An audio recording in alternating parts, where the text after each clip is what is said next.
ഇനി മുതൽ അവളുടെ ശത്രുവാ അല്ലേ കനകെ? അത് പിന്നെ അങ്ങനെയല്ലേ വരൂ മാഡം. നീ അഗ്നിപർവ്വതങ്ങളുടെ സ്ഫോടനത്തെ കുറിച്ച് കേട്ടിട്ടുണ്ടോ? അത് ഒറ്റയടിക്ക് പൊട്ടിത്തെറിച്ചല്ല ഉരുകുക. ആദ്യം ചെറുതായിട്ടൊന്ന് പൊട്ടും, പിന്നെ തുടർച്ചയായിട്ട് പൊട്ടിക്കൊണ്ടേയിരിക്കും. അവസാനം ഭൂമി കുലുങ്ങുന്ന വിധത്തിൽ ഒന്നിച്ചൊരു പൊട്ടിത്തെറി ഉണ്ടാകും. അതുപോലെ തന്നെ ആയിരിക്കും സൂര്യയുടെ കുടുംബവും. പതുക്കെ പതുക്കെ വളർന്നു വലുതായി ഒന്നിച്ചൊരു പൊട്ടിത്തെറി. എന്നിട്ട് അതിൽ നിന്ന് സൂര്യയെ മാത്രം എനിക്ക് വേണം.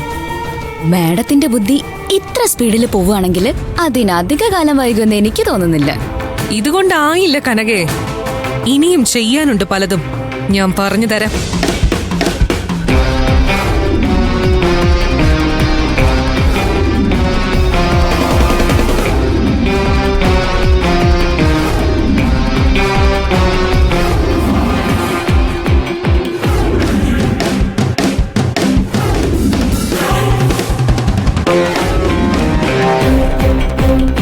എല്ലാവരും പരസ്പരം സംശയിക്കുന്നതിനിടയില് നിന്നെ ആരും സംശയിക്കില്ല.